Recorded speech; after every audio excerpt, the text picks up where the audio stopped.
He brought back that evidence and meant to deliver it discreetly to the Admiralty and Lady Franklin, but somebody in the Times got a scoop on it and published his report before he actually arrived. And this was a terrible scandal because, of course, it was impossible for people to believe that these wonderful, brave men would have resorted to cannibalism. A Victorian scandal that would challenge what it meant to be an explorer, and an enduring mystery that has gripped the world ever since. In 1845, 129 men sailed from England aboard HMS Erebus and HMS Terror to chart the last unmapped stretch of the Northwest Passage. They're expected back within 3 years, but were never seen again. What led to that gruesome end? Why did things end so badly? These are questions that have obsessed searchers, scholars, and storytellers for nearly 180 years. And with each new revelation, each new piece of evidence, the idea that the key to unlocking this mystery is still awaiting discovery endures.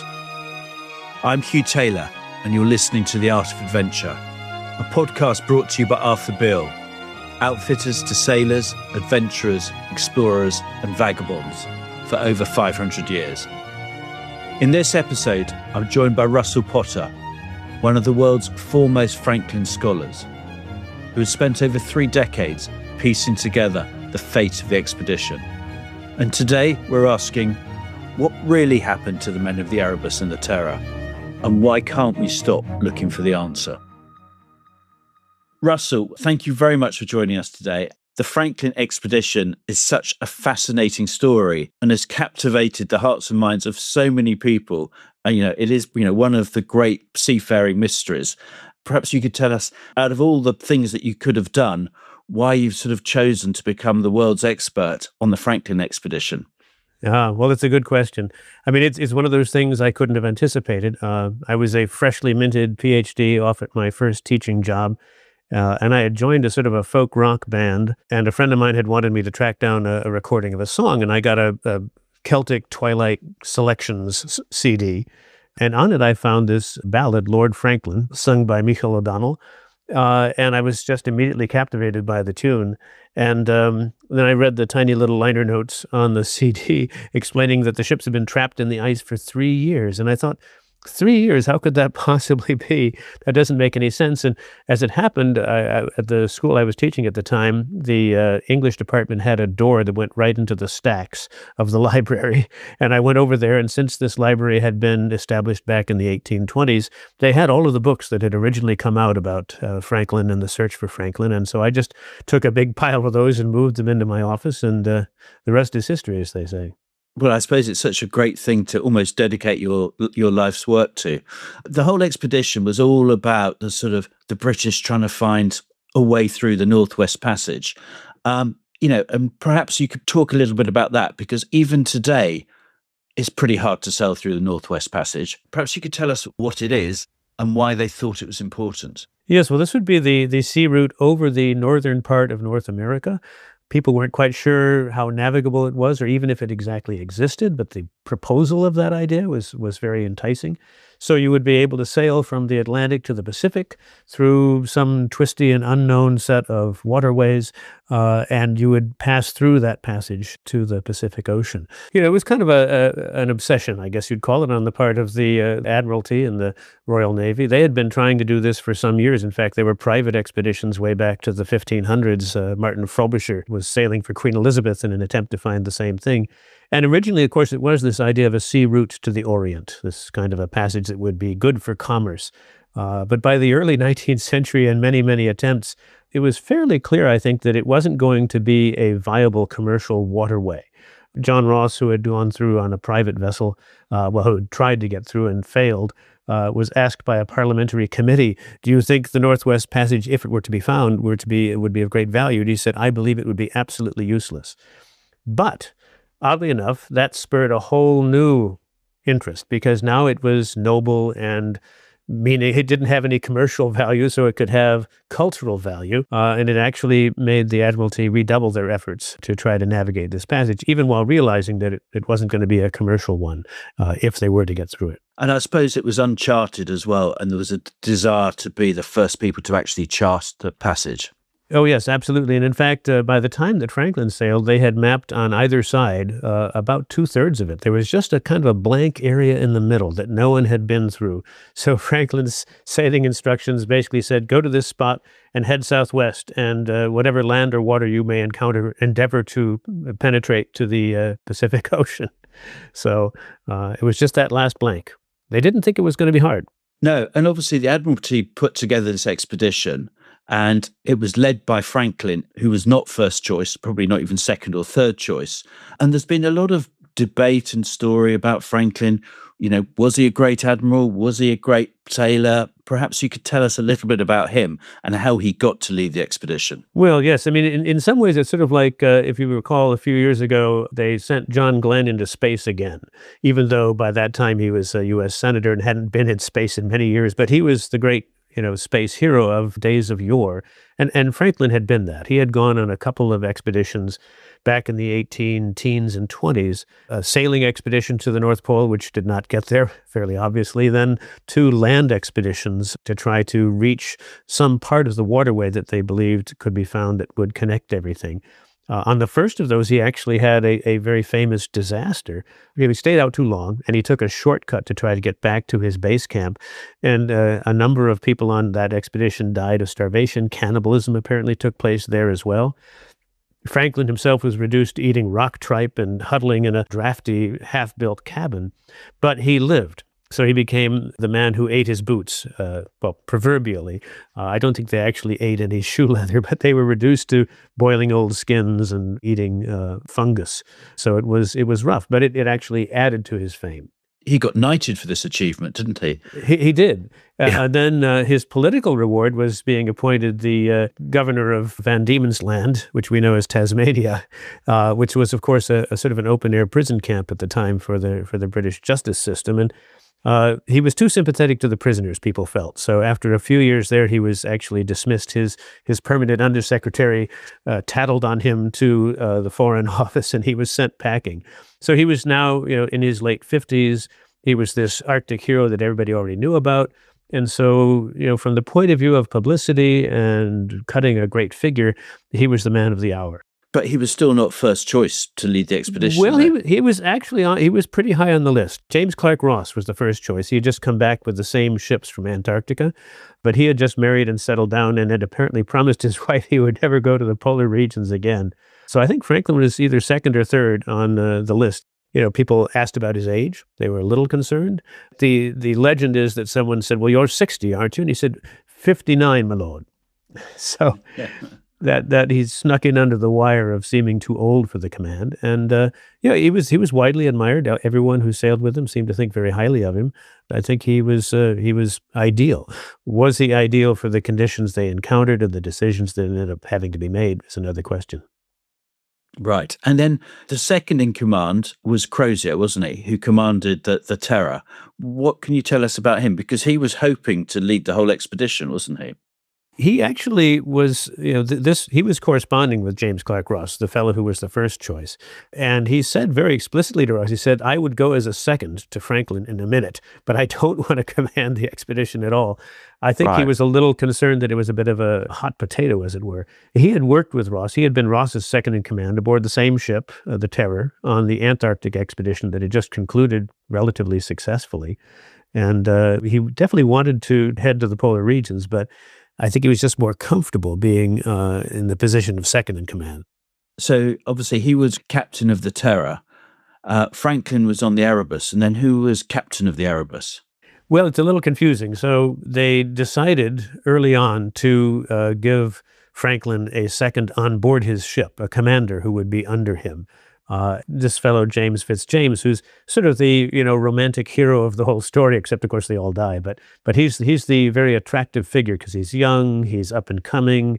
He heroically jumped into the harbor at Liverpool and rescued someone from drowning and got a medal for it. I guess he would be kind of third in order of seniority because he was just a commander and not a captain yet. And they recruited a crew who were the finest the Navy could muster. Is that correct? Well, yes, although only a few others had Arctic experience. The doctor on board Terror had been to the Arctic before, and one or two people on Erebus had. Most of the officer corps actually had just come from what were then called the Opium Wars in China. They had been on warships, basically, but now they were going to be on a ship of discovery. They called it the Discovery Service.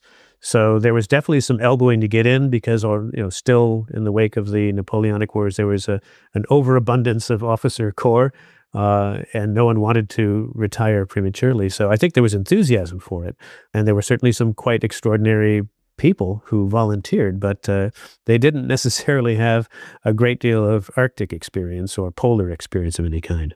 And the two ships, HMS Terror and HMS Erebus, tell us a little bit about them, because they were quite special ships in a way, weren't they? Well, they were. I mean, they're both what you call bomb vessels, and this means that they were built to have a gigantic mortar amidships for bombarding coastal fortifications. In fact, Terror, just down the road from me is the town of Stonington, Connecticut, which Terror was involved in shelling during the War of 1812. It was also firing some of the bombs bursting in air over Fort McHenry that became part of our national anthem.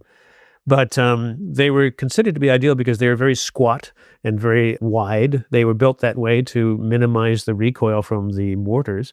They had already done this before, of course, for the Antarctic expedition. You prepare them for ice, you put some extra metal plating, some extra bracing and whatnot, and off you go. So it's sort of repurposing a warship. And that was good from the Navy's point of view because you didn't have to have a purpose-built vessel, which would be expensive and have to be justified. They had locomotive engines, steam engines, didn't they? Which was a bit of a first.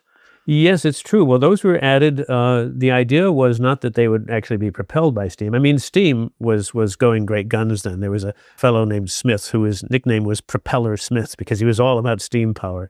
The SS Great Britain, which had screw propellers, was just being launched around the same time. But they couldn't obviously completely rebuild the ship. So yeah, they got ex-railway engines. They were lowered into the hold so that the rotating wheel would actually be connected to an axle, which would power a rudder. The rudder was put in a channel so it could be pulled up if needed, if the ice were to be threatening it. And the idea was that these engines would power them should they be unable to take advantage of a lead in the ice due to there not being enough wind or the wind in the wrong direction. So the engines were sort of a supplement. They only had, I think, about enough coal for maybe 2 weeks of running them. So it set off in May 1845. And perhaps, tell us a bit about how long they were planning for to be out at sea and a bit about the provisioning of the ship. Yes, well, this was a key issue. And so they had experience, of course, with many attempts of this kind. It was assumed that any ship that tried the passage would have to winter over, as they called it, at one harbor or another, and then wait for the ice to melt and then make what progress they could the next summer. So the assumption was that they would get through in 2 winters. If they would winter over twice, that would give them enough leeway and enough sailing time in between to get through. As a safety measure, they added a 3rd year of provisions, just in case, which was thought to be a worst-case scenario, although it turns out it wasn't. And then the provisions that were selected, it's the Clarence Victualling Yard that the Navy used.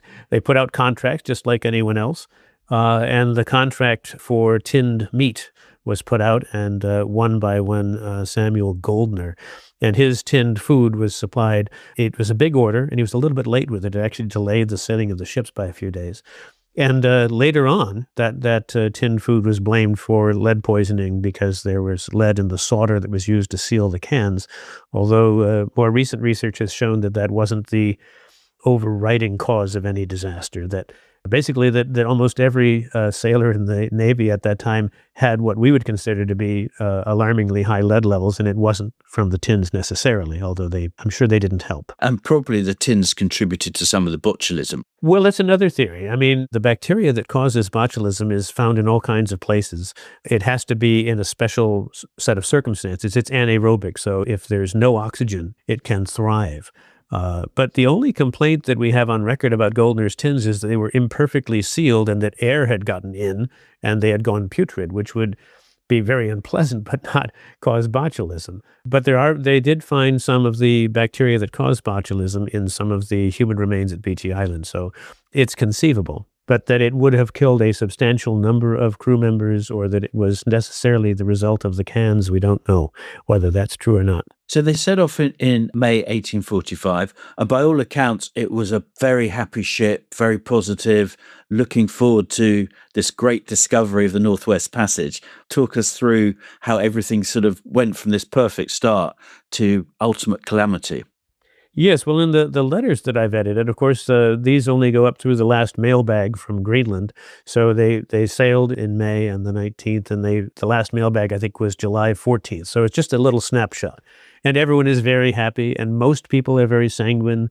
I think Fitzjames famously said, some people say we'll get through in a year, but I hope we're forced to spend at least one winter in the ice. Be careful what you ask for. And then they were sighted by a couple of whaling ships. This is going up through the Davis Straits and into Lancaster Sound because there was whaling activity up there. And then nothing.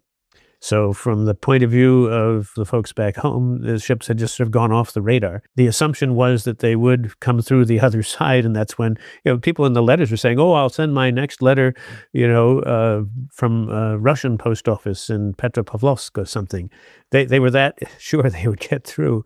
And so really it's this sort of silence, the deafening silence that prevailed for the first several years until finally it was felt that they would have to send other ships in search of these missing ships and did not know what to expect. And that was 1849. That was 4 years after sailing when the first expedition searching for Franklin was launched. And of course, it was James Clark Ross who had turned down the command of the original expedition who conducted that search, unsuccessfully in his case. So as you say, there was sort of 4 years where no one heard anything, no one knew what had happened. They had literally just disappeared. Gradually over the years, sort of more and more information has been gleaned. Perhaps you can talk us through a bit about what we now know and can say with confidence. Well, one of the first things that was discovered, it was right after James Clark Ross sailed home in 1850. A number of different ships went to Beechey Island, which was known location off the coast of Devon Island. And they found signs of this first winter camp, which was expected. There was going to be a wintering over. And they found, signs of a smith or a forge. An anvil had been left there and some discarded things on the beach. And then they found 3 graves. And that was, I think, a little bit sobering. Not that you would be totally shocked if you had a few casualties the first winter, but the discovery of the graves was kind of a sobering one. And of course, they also found all these empty tins, which became kind of infamous. An engraving of the empty tins at Beechey Island went all around the world. Henry David Thoreau in his cabin at Walden was, writing about these cans. Why should you seek your own higher latitudes? Don't waste your time exploring. And if you need to, pile the cans sky high for a sign, he wrote. So that was the only information for a while. And then it was only 10 years later from that first search in 1859, that Francis McClintock actually got to the spot where the ships apparently had ended up. He didn't find the ships themselves, but he found all kinds of material that clearly was from the expedition. He found the famous final note, and I think that always helps. If you're going to be a famously lost expedition, you must leave a slightly ambiguous final note for people to ponder over. And this was just a standard Admiralty form that had put in a cairn on King William Island. It stated that they had wintered at Beechey, and then they had gone around Cornwallis Island, which was significant because that hadn't been done before. And then they had been stuck in the ice for 2 more winters. And at that point, of course, that was the end of their planned supplies. And the note also indicated that 29 other officers and men, including Franklin, had died by that point in time. So that was in 1848. Franklin had died the year before. So he actually wasn't involved in the whatever decisions were made at the very end, and it was clear that the ships were not going to get through at that time. So they abandoned them and tried to sledge their way to safety, and did not succeed. So the other remains that were found, McClintock found a boat on top of a sled that had been left.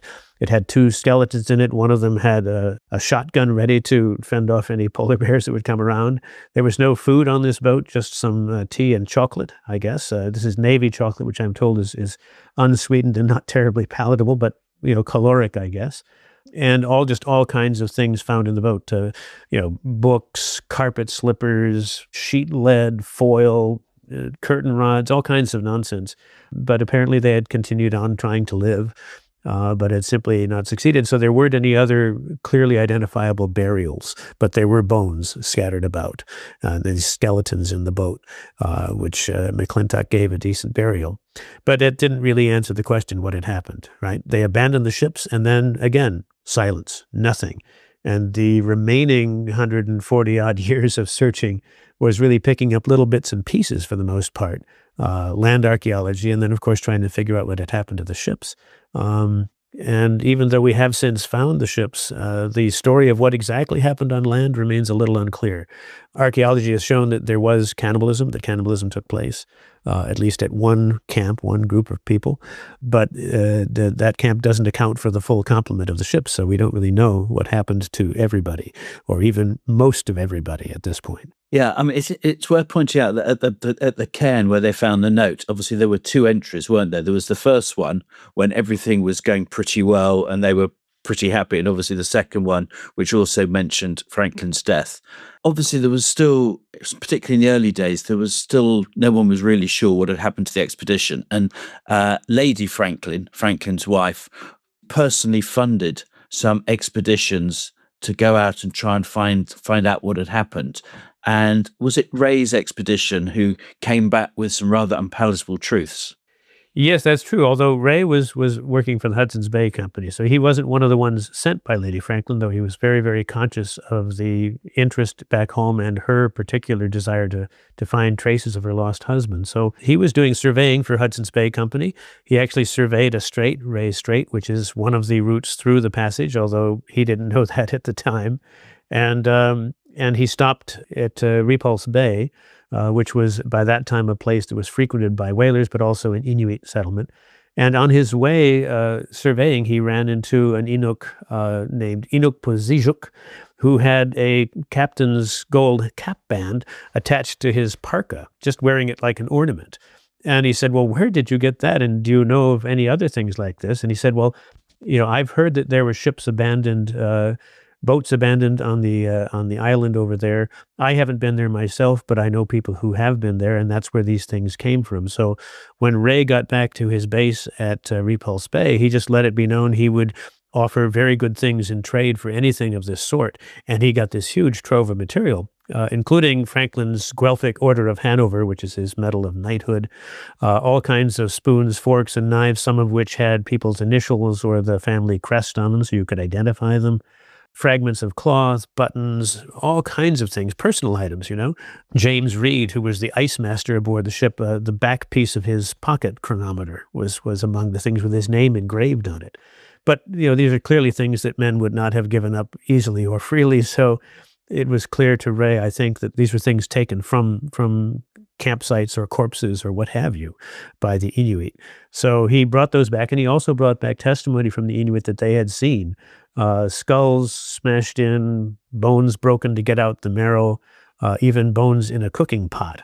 So he brought back that evidence and meant to deliver it discreetly to the Admiralty and Lady Franklin, but somebody in the Times got a scoop on it and published his report before he actually arrived.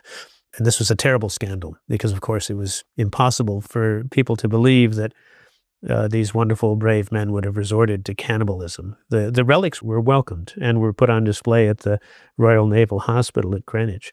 But the news of cannibalism was widely rejected, most loudly by Charles Dickens, who wrote a great screed against it in his own magazine. So we sort of know that obviously they all perished, that they all abandoned their ship, and they all died while trying to get to freedom. What we don't really know or understand is why they did die. Why do you think the expedition failed so badly? Well, they certainly hadn't prepared for overland travel. The sleds that they had were fabricated on board ship by the carpenters from oak planks and had cast iron skids on them, which is perhaps not the best material. They were improvising. They didn't have clothing to wear, so some of the men wore 2 or 3 suits of clothes just to have insulation to be out on the land. And although they could bring provisions with them, when you think about it, for that number of men, provisions even for, say, a month or two are going to be pretty substantial and heavy. So the loads they would have to carry. There's a documentary by my friend, the documentarian John Murray, in which they staged a replica, reenacted the pulling of the sleds with the amount of weight they would have had to have over a frozen lake in Saskatchewan. And they had these young, hardy men, the RCMP cadets, they were all raring to go at the beginning of the day. And by the end of the day, trying to pull sleds that were replicas in size and weight, they were exhausted. And these were strong, young, well-fed men, but they could barely stumble into the nearest Tim Hortons. So you think of Franklin's men, they would have had probably some degree of scurvy because the lemon juice they brought lost its potency over time. They had not been necessarily getting a lot of exercise or were prepared for this kind of intense physical labor, which is also very calorically demanding. So they just hadn't planned on that. If they could have stayed in one place on the land and just eaten the provisions, okay, but then how were they going to get out? Who would come looking for them and not knowing where they were? It may be that some parties headed out in different directions we don't know about because there's not all the men accounted for, just hoping to make contact so that somebody could come to their rescue. But the idea of actually hauling the supplies, I think, would have contributed to their demise rather than helped. Why do you think they abandoned ship? Because they were obviously had provisions for 3 years. They were sort of iced in for a couple of years, but they'd sort of expected to be like that. And they were unfortunate because I think it was the 2 coldest winters of that century that they were caught up in. But why could they not try and just sit out another one? Well, if you think of it, though, the first winter was the winter at Beachy. So then 2 winters at King William Island, they're into the third winter. Now, there would be a little bit of extra food because of the deaths of so many people. There's more left for who's left. But I think they could see that they didn't have enough provisions to make it through a 4th winter. They could anticipate that. And so the question was, should we sit here and wait and maybe the ice will thaw out this year? But then if it doesn't, we're definitely dead. Or should we abandon the ships now and take what provisions we can? And it would have been Crozier and Fitzjames in command at that time. They must have felt that that was the best option that they had. And it's interesting. The Victory Point record uses it doesn't use the word abandoned. It uses the word deserted, which I'm told by people who are more expert in naval history than I is often used for when you leave a ship, but you might come back. Whereas abandoned is like abandoned ship, it's sinking, forget about it. Deserting is simply leaving the ship there. And there's some theories that they maybe returned to the ships later for another winter there, the survivors, and then made another effort on land in the following summer. So that's certainly possible. We don't have any written records from after the moment of abandonment, so we just don't know. We don't have a timeline for those possible events or know definitely whether or not they occurred. And there's been a lot of criticism about Franklin. For example, the King William Island, which they didn't know was an island at the time, did they? So did he take the east route rather than the west route? But actually, he didn't know that the west route would perhaps have been better. Where do you think Franklin could have done better? What were his big mistakes? Well, it's interesting to think on. I mean, once he got into the part that was off the charts, right, the uncharted middle, he didn't really have necessarily accurate information about what to expect. The maps he had were actually James Clark Ross's maps because he had been there back in the 1830s, and he had marked it as a bay. But Franklin was frozen in there long enough they could have conducted a survey and seen. Interestingly, that's the route. The eastern side is the route that Roald Amundsen took when he did get through the passage. But his little ship, the Ua, which only drew 6 or 7 feet of water, ran aground multiple times. There are sandy shoals on that route that would have been very tricky for these big tubs to navigate. He could have gone through perhaps with less issues with ice, but he might have had issues with running aground in that uncharted area. So, he chose what seemed like the wider and more open route, but it also turns out to be the route, he couldn't have known this at the time, that Arctic sea ice comes down what's now called the McClintock Channel and heads towards Victoria Strait, so it's getting narrower and narrower. You're basically heading into a grinder in which you're going to be pressed in with the ice that's trying to pass through this narrow strait. I don't think you can fault Franklin for that decision. I think given what he knew and believed to be accurate information, that was probably his best guess for the way forward. And I think the other thing was this unusually cold winter So it has been shown from climate records that this was kind of a little mini ice age. The Inuit told John Ray, they said that was the year there was no summer. So they had experienced this too, because Inuit would be hunting for sea mammals off the ice edge, but there's not going to be an ice edge if it ever melts and breaks up. So there was starvation among them as well in some communities. So I think that's the bad luck element. I don't think we can say it's all bad luck, but that particular twist in the climate couldn't have been foreseen with the technology of that day. So I don't see Franklin as having made mistakes. I think the overall problem was that the Admiralty, as they planned this thing and provisioned it, were just a little too sanguine about their hopes. They made a lot of assumptions, and a few crucial ones turned out to be wrong. And it doesn't take that many wrong assumptions when you have no communication link, no way of modifying your plans very much to cause a disaster. Interesting. And obviously, we now know exactly where Erebus is and Terror is. Erebus is not in great shape, but actually Terror is very well preserved, isn't it? Do you think we're going to learn a lot more about the expedition once, the divers can get a bit more inside it and get into Crozier's cabin, that type of thing? Well, of course, we would all like to do that. I mean, yes, so Erebus is in an area with ice and currents that have carried away some of the decking, and, it's in a more threatened, shallow position, and Terror is in very deep water, of all places, Terror Bay, which was named by McClintock with no idea that the Terror was in it. And yes, it's very well preserved. The problems facing any underwater archaeology there, though, is that a well-preserved wreck is one that you can't safely go into with a full set of scuba gear. You can't go down the companionway to the main cabin. You could send a little ROV there, and the ROV they have is very sophisticated. It's like the size of a toaster, but it's loaded with cameras and sensors and GPS and all that. So they can go in and look at Crozier's desk. But if they actually had to enter it with divers, they'd probably have to cut away part of the structure of the cabin to be able to do that safely. And then the other unfortunate news is that, at least as of this year, this is partly because of the issues with the federal Canadian budget.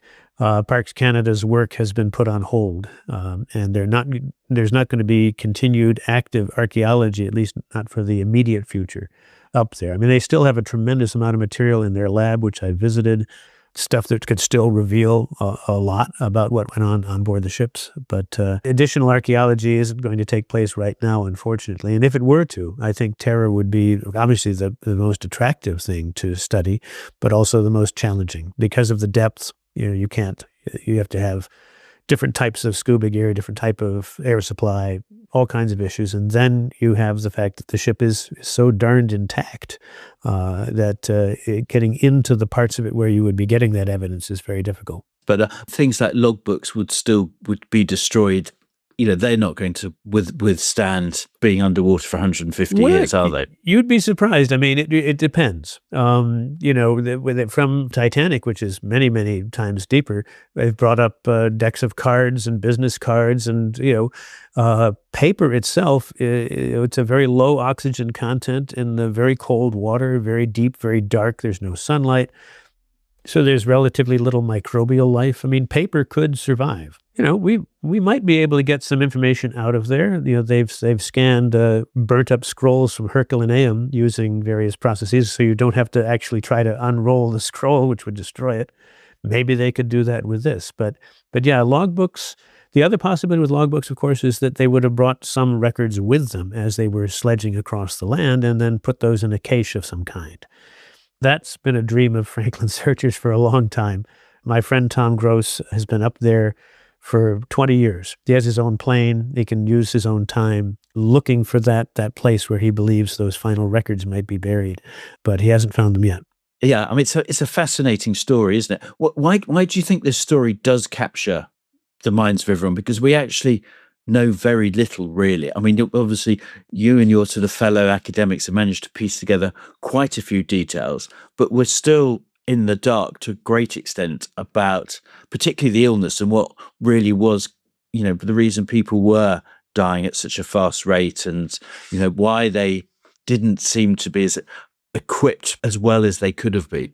Well, I think part of it goes back to that Victory Point record, the self-assurance, the all well. that is written in the earlier version of the note, and then the terrible news in the margins. I know some Franklin fans who have all well tattooed on their shoulders. I'm not sure if that's a good or a bad thing to have tattooed on one. You don't have a tattoo that says that. I don't. I don't have any Franklin tattoos. Not yet, anyway. But I do think it's the classical tragedy, pride goeth before a fall, so there's that. And then I think there's just enough information to be suggestive and intriguing and possibly support various theories, but not so much information that we can exclude possibilities with absolute certainty. And that's just a wonderful field for speculation. I mean, we have a Franklin Facebook group, and it's got some of the professional archaeologists are actually on that group, though they mostly lurk in the background. But we also have guys who are like, look, I bought all this satellite image of King William Island, and look at this little square here. I think this is a graveyard. I think this is a grave.